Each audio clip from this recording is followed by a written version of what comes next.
A Santa Rosa family of three survived a small plane crash in Mendocino County, all thanks to a parachute. Authorities say the plane lost power minutes after takeoff Friday night after suspected engine failure.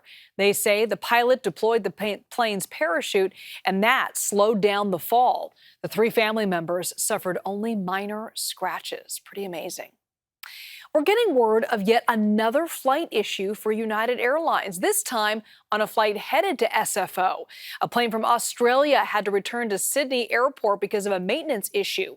We're told Flight 830 landed safely. There were 167 passengers on board.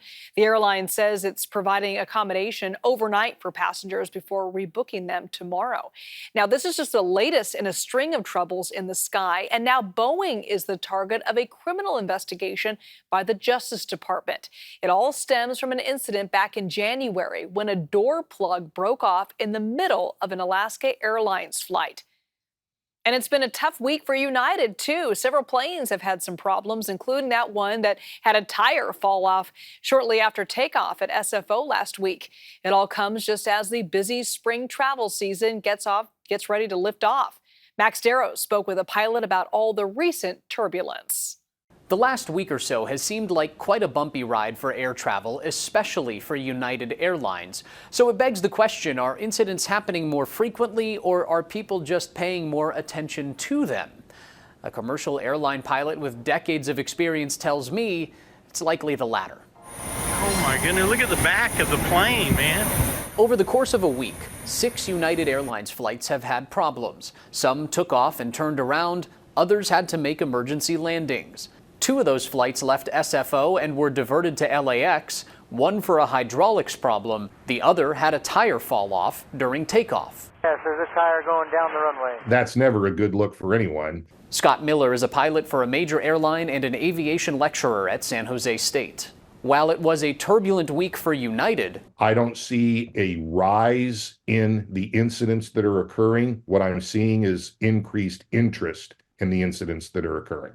He says pilots are trained to deal with the unexpected and uncommon.